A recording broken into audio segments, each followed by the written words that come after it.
Olá, eu sou a Mônica, você está no meu canal literário Próximo Livro é o Melhor. Desde já eu peço, se você não é inscrito, clique no botãozinho para se inscrever, ative também as notificações, assim todas as vezes que eu lançar um vídeo novo você saberá. Curta esse vídeo, comente também, deixa um recadinho aqui para mim. Se você gostar tanto assim desse conteúdo e quiser me ajudar no engajamento, compartilhe no Zap com uma pessoa amiga, aquela pessoa que você sabe que gosta de livro, de literatura e de programas culturais. Através dessa tua ajuda, através desse teu engajamento, meu canal irá crescer. Se você não me segue no Insta, segue lá, @mmonicaCcarneiro, assim mesmo, com 2 M's, com 2 C's. Entre outras coisas de minha rotina, eu falo sobre livros. Vou deixar na descrição do vídeo meu Scooby, caso você queira me seguir nessa rede literária. Deixarei também minha wishlist com os livros desejados da Amazon. Caso você queira me enviar um livro ou qualquer outro membro de presente, finalmente eu deixo a recomendação. Se você for adquirir algum livro ou qualquer outro produto pela Amazon, use o link de algum canal associado, assim você estará ajudando algum produtor de conteúdo digital. Lembrando que esse vídeo eu vou disponibilizar na plataforma do Scooby. É um dos vídeos que finalizam esse período de final de ano para um novo ano. São as melhores leituras do ano. E eu acho sempre difícil gravar porque a gente. É um critério que eu vejo assim, às vezes objetivo, mas muito subjetivo, porque tem a ver com o nosso gosto, o nosso interesse. Eu separei alguns gêneros, elenquei aqui 2, 4, 6, 8, 10, 12, 14 gêneros. E eu vou falar bem rapidamente sobre os livros, as leituras e o porquê dessas escolhas, tá bom? E ao final eu vou dizer quantos livros eu li nesse ano 2024. O primeiro gênero, vitoriano, eu escolhi como melhor leitura Orgulho e Preconceito da Áustria. Esse livro aqui ele vai contar as histórias das irmãs Bennet. E para quem não conhece, mas penso que a maioria conhece, mesmo que seja de adaptação da telona, são jovens, filhas de um homem que não tem um filho homem e só tem filhas e, portanto, elas naquela época não herdariam nada porque a sucessão de herança seria para os filhos homens. E o pai não tem tantas posses assim, nem tem condições de garantir uma melhor vida, sobrevivência para as filhas, porque ele não tem condições de dar-lhes o dote, que era uma coisa muito importante naquela época. É a história de romance, mas também fala sobre essa diferença de classes. E, de sutilmente, a Alça ela traz um pouco sobre as questões da mulher e, por que não assim dizer, o feminismo. Entre a escrita, a prosa, o romance no caso, e as adaptações do cinema, existe uma diferença sutil, mas entendo que tá ok, porque para se adaptar melhor para a tela grande. Então esse aqui é o Vitoriano de Respeito, eu sempre recomendo.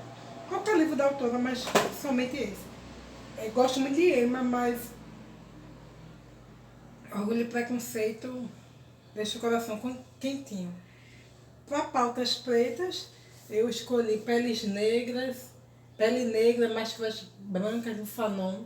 Aqui ele vai falar sobre a questão das pautas pretas na região que ele mora e a questão da população preta numa colônia francesa e a questão dos estereotipos e a intelectualidade. É bem interessante, é um livro.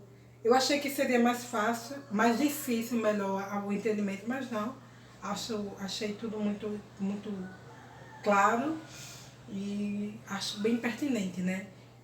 Eu penso que sempre quando a gente vai ler sobre o feminismo, sobre as pautas pretas, essa questão racial, a gente tem que ver a questão mesmo do processo de colonização dos países. Né? Como foi esse choque cultural do preto dentro de uma sociedade branca, sendo oprimida, sendo escravizada, e o seu desvencilhar. Super recomendo. Se você nunca leu Fanon, leia, principalmente esse livro aqui, que é Livrão. Aí, queria fazer uma menção honrosa dentro dessas fotos feitas do Porque Não Podemos Esperar, de Luther King. Martin Luther King. Eu tenho curiosidade em conhecer a sua escrita. Aqui ele tem um tom mais pacificador, no sentido de tentar mostrar uma revolução menos agressiva e pedindo para que os ativistas e a população preta estadunidense não mais briguem no sentido feroz e agressivo da palavra, mas da ação, mas no sentido mesmo de fazer o boicote e de forma pacífica. E é livrão, super recomendo e acho que é exigível para qualquer pessoa que queira conhecer um pouco esse processo de liberdades individuais e coletivas da população preta nos Estados Unidos e esse grande ativista, super recomendo. Dentro da ficção histórica, eu escolhi Um Defeito de Cor, esse calhamaço maravilhoso, da Ana Maria Gonçalves. Sei que foi adaptado esse ano de 2024, acho, para uma escola de samba. E aqui a gente vai ver nossa protagonista falando um pouco da sua saída lá da África, do continente africano até o Brasil, e a sua realidade de vivências. Eu acho que traz pontos muito duros do processo de vida do preto daquela época, mas em alguns aspectos um pouco suavizadas, que o contexto histórico vai ser na Bahia, na Guerra dos Malês, e super recomendo. Acho que só vale uma ressalva que, apesar de ser livrão, entendo que foi mais suave por ser uma ficção, mas em alguns aspectos eu achei muito suavizada a narrativa do sofrimento e vivência da população preta. Quem conhece a realidade preta de vivência, no caso eu sou uma mulher preta, e de leitura, principalmente da não ficção, sabe que a realidade aqui, apesar de mostrar assim, alguns aspectos muito dura, está por vezes muito suavizada na narrativa da protagonista, sabe? Apesar dos sofrimentos, tudo dá muito certo em geral na realidade dela. Coisa que não se mostra muito factual, e sabemos que a realidade da vida, principalmente da pessoa preta escravizada, foi muito mais feroz, mas super recomendo o livrão. E esse aqui eu dei 5, mas se eu pudesse eu daria 10 no escuro. Super recomendo. E dentro da narrativa de livros de guerra, eu li alguns livros de relatos de guerra, mas eu queria deixar esse aqui, O Diário de Rina, de uma menina, Rina Spielg, que viveu o Holocausto. Aqui ela não foi para um campo de concentração, ela viveu num gueto e não sobreviveu. A sua irmã depois publicou o livro. E é um livro muito interessante. A Rina era uma amante da literatura, é um livro muito tocante e muito sensível. Então, como relato de guerra, do que ela viveu lá no período da Segunda Guerra Mundial, perseguição aos judeus, e dentro de um gueto, que não temos tanta narrativa dentro de gueto, temos narrativas de pessoas que viveram num campo de concentração, mas a Rina não, ela viveu no gueto. Eu acho super pertinente, super recomendo essa leitura.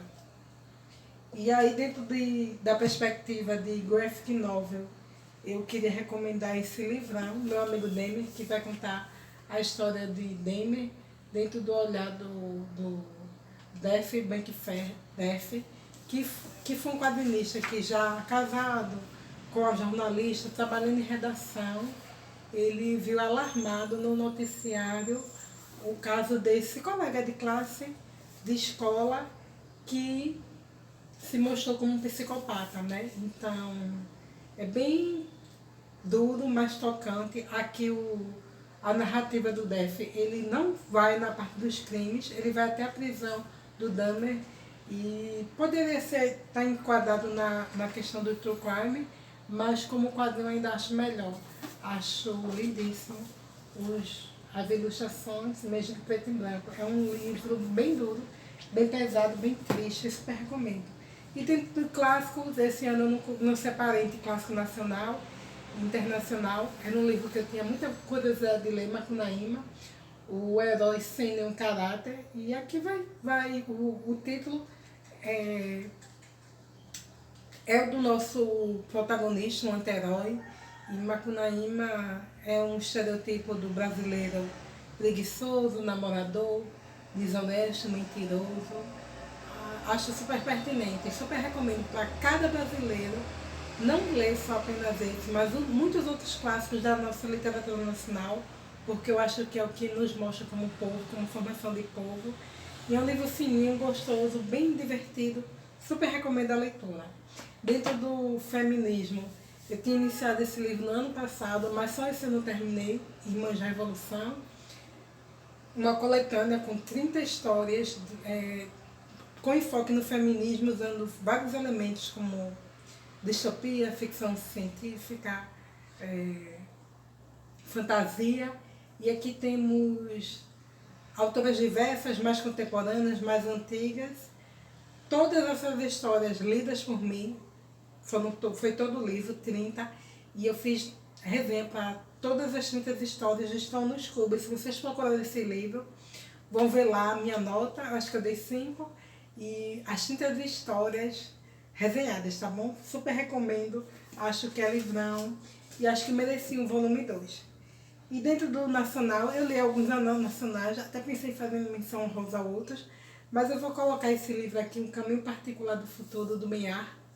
É um autor nacional, eu já li outro livro dele, o Gilelas, e gostei muito. Aqui vai ser a história de um homem que parte, morre, e sua mãe vem tentar entender o porquê dessa partida, porque ele se isola nesse universo particular, e aí ela volta para casa da juventude, quando seus filhos eram jovens.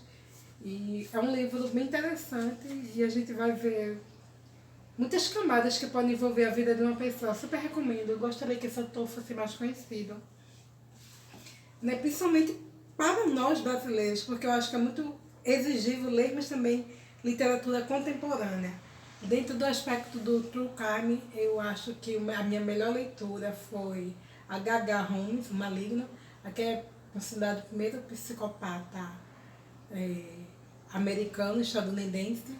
Em alguns aspectos eu acho que ele se assemelha mais a um sociopata do que a um psicopata, porque Holmes, ele destruía qualquer pessoa que se opusesse, se colocasse no seu caminho. E é livrão, super recomendo, gostei muito de ler essa história. Eu já tinha lido outro livro dele que falava um pouco sobre a Feira de Chicago, e esse aqui também tem um pouco da Feira de Chicago, mas o enfoque maior é neste Homem Tenebroso. Super recomendo. E aí, como eu li esse True Crime, eu li outros. Eu queria fazer uma menção honrosa a esse aqui, Louco e Cruel, Made in Brasil, da Ilana Casoy, uma especialista em criminologia nacional.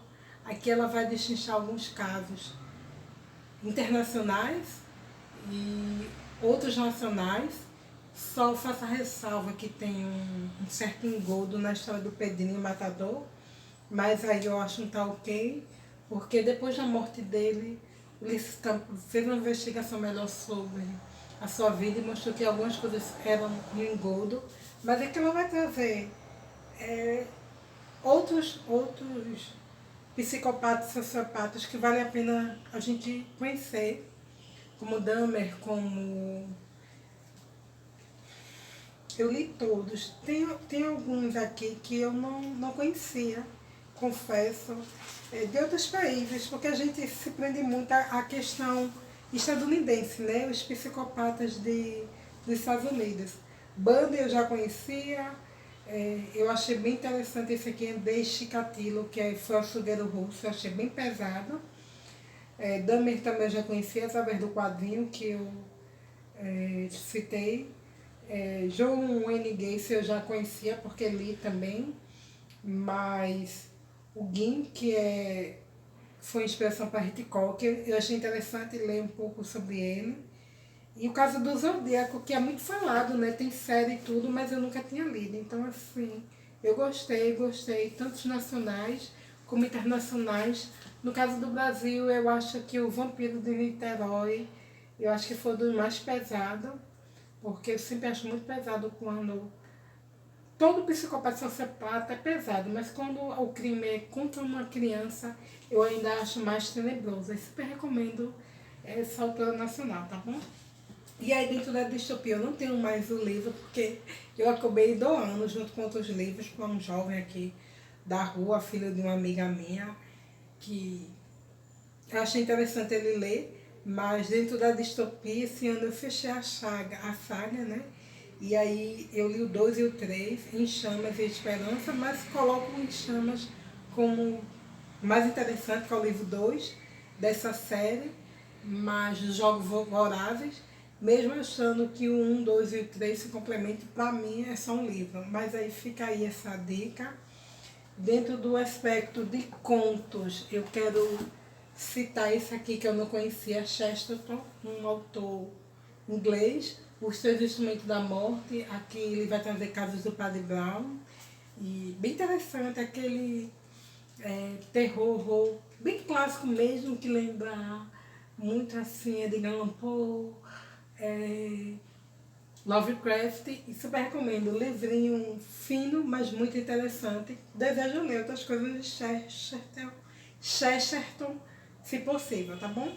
E aí, dentro do aspecto do terror e horror, para mim, o melhor livro de terror e horror foi Nosferatu de Joe Hill, super recomendo. Aqui a gente vai ver a história de uma mulher que é raptada na infância e ela sobrevive, mas tem os traumas eivados desse rapto e depois ela vai ter que reviver tudo isso com o rapto do seu filho pelo vilão, pela mesma pessoa que a raptou como infância. E ela tem que fazer de tudo para resgatar esse menino, porque senão ele vai ficar lá naquele local tenebroso que não tem mais volta. Então, assim, é livrão. Eu acho que o Joe Hill sempre falou isso, é uma literatura muito de stalker. E esse livro vale super a pena. Se você tiver na estante, leia, não perca tempo não. E se não tiver, pode comprar, porque eu acho que é um livro que vale a pena ler. Para quem gosta de terror e horror, nessa pegada mais pesada, tenebrosa. E como eu li esse, eu não poderia deixar de fazer uma menção honrosa a Misery de Stephen King, o autor predileto da vida. Mas Misery, Louca Obsessão, aqui a gente vai ver um autor que é raptado por uma fã e vai viver momentos pavorosos com essa fã. E é por vezes engraçado e a gente sente muita empatia em relação aos sofrimentos desse homem. Super recomendo. E aí li também, como ficção científica, a primeiro box da Guerra do Velho, e queria citar o livro 1, Guerra do Velho, de John Scalzi. E aqui a gente vai ver um protagonista que depois que fica viúvo, já com uma certa idade, ele se instala, ele se alista para uma guerra estelar, e aí a vida na Terra para ele se torna algo impossível, porque quem se convoca para essa guerra não tem como voltar. E lá ele vai viver coisas bem interessantes. Eu gostei dos 3 livros, acho que são complementares, mas o primeiro é o melhor. E Scalzi, ele tem uma pegada bem humorista, assim. É bem interessante, sabe? É um sarcasmo bom. Super recomendo. Tenho vontade de ler o box 2 da Guerra do Velho. Alice me nota e me manda o box 2, porque eu vou gostar muito. E super recomendo. Principalmente por ser uma ficção científica contemporânea. E para finalizar, eu li algumas não ficções, não sei se melhores, mas muito boas, mas selecionei esse como o melhor. Simões Lopes Neto, Um Solomano Pampa, do professor Arthur. Arthur, que tem projeto educacional, tem canal, o Garrancha. E aqui ele vai falar sobre esse Simões Lopes, com a figura que eu não conhecia lá no sul do Brasil, e vai trazer um pouco sobre a protagonista tão falada mundialmente, que é a Salomé. E acho que não precisa apresentar a Salomé para vocês. E o professor Jaldo Arthur faz ponderações super significativas sobre essa personagem. Então são esses 14 gêneros, eu até faria mais, mas o tempo é curto. Pensei em fazer menor, mas achei que seria significativo citar todos esses gêneros e esses livros com algumas menções honrosas, tá bom? Deixa eu lá dizer para vocês quantos livros eu li nesse ano. Li menos que no ano passado, porque no ano passado eu li 70. E foi um ano difícil, conturbado, tem um pouco livro por ler e esse ano li alguns calhamaços de fôlego, então de alguma maneira contribuiu para que eu lesse menos. E aí finalizo 2024 com 62 livros lidos. Estou muito feliz e estou na perspectiva para que esse 2025 seja melhor. Se vocês quiserem comentar sobre esses livros ou sobre as leituras de vocês no ano 2024 e quais são as suas perspectivas para 2025, fique à vontade, tá bom? Obrigada para quem assistiu, até a próxima. Tchau, pessoal. Feliz ano novo!